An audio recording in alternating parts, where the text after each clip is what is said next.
Allô tout le monde, j'espère que vous allez bien. Ici votre frère l'Afro-Canadien. Aujourd'hui, on se rencontre encore pour une nouvelle vidéo. Bien avant de commencer, si vous voulez participer à nos rencontres virtuelles qu'on fait une fois ou 2 semaines, n'hésitez pas à vous enregistrer sur le lien qui est ci-dessous. Si vous m'écoutez sur YouTube, sur Facebook, le lien qui est en haut, puis sur TikTok, vous m'écrivez simplement en aparté. Et ça me fait plaisir sur TikTok de vous envoyer le lien pour vous inscrire. Et pour vous qui m'écoutez sur YouTube et sur Facebook, vous enregistrez simplement ce lien assigné à cet effet en fait.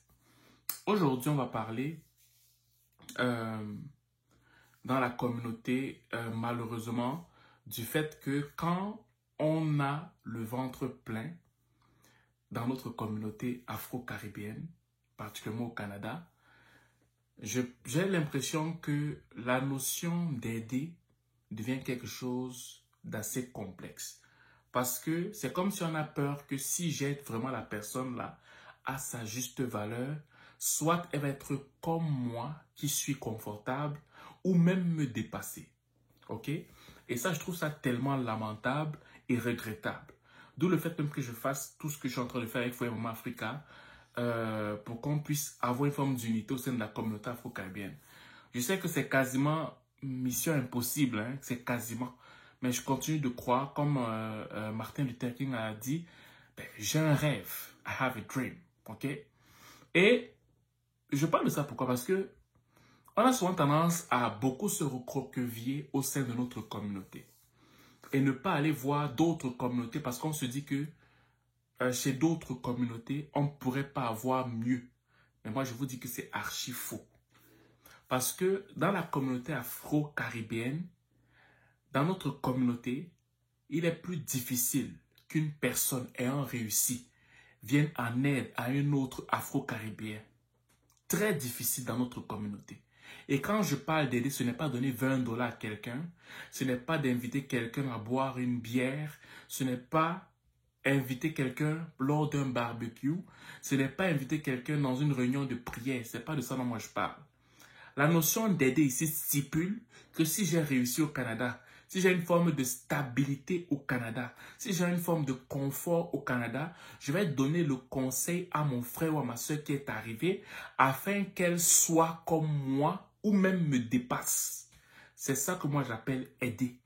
Et dans notre communauté, c'est quelque chose qui est difficile. Donner la bonne information.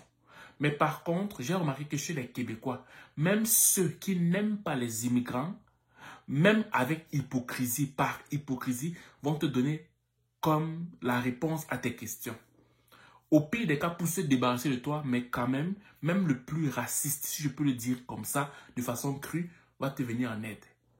À combien plus forte raison le reste des Québécois qui sont majoritairement accueillants. Et c'est pour ça que je vous dis tout le temps que moi, au Québec, ok, et je me dis peut-être que c'est comme ça aussi partout au Canada, les meilleures choses que j'ai pu avoir, ça provient des Québécois.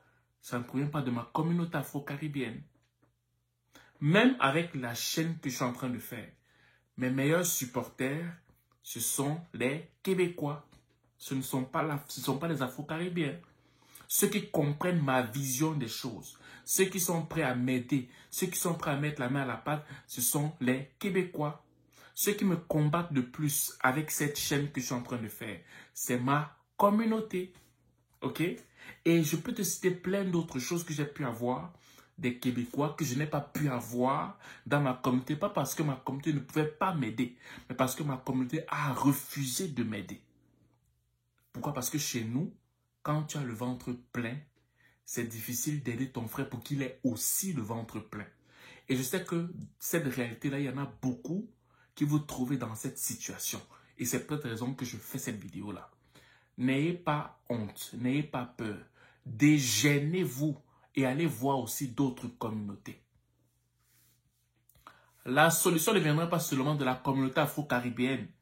Si tu veux te suicider, il faut continuer à faire ça. Va à la rencontre d'autres communautés. Les Québécois sont ouverts. Oui, il y en a qui sont bizarres, mais dans la grande majeure partie du temps, il y en a qui sont accueillants. Ok? Va voir chez les Asiatiques, chez les Italiens, chez les Espagnols, chez les Québécois, chez les, je sais pas moi, explore d'autres communautés. Explore d'autres communautés. C'est désolant à dire, mais en attendant que notre communauté se réveille, je te dis la vérité.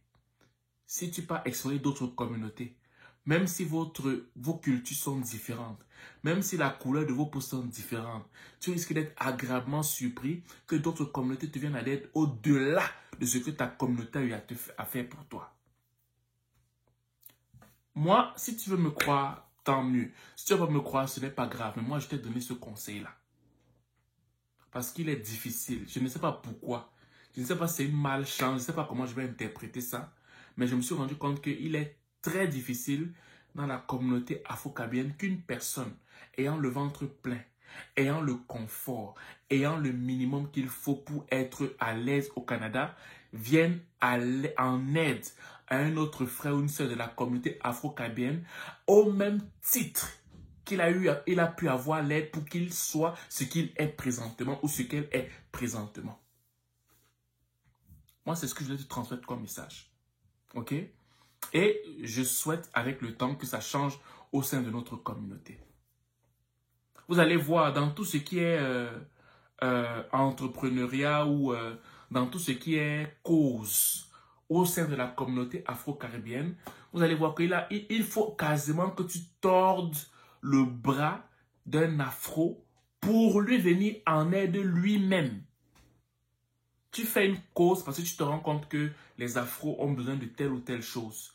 Tu crées un business parce que tu as pu détecter qu'il y a un besoin au sein de la communauté pour telle ou telle chose. Mais malgré que tu as fait ça pour le bien de ta communauté, c'est ta communauté ils seront tes mauvais clients. Et aussi, c'est eux qui vont faire du bashing sur ce que tu es en train de mettre en place pour leur bonheur, en fait. C'est ça.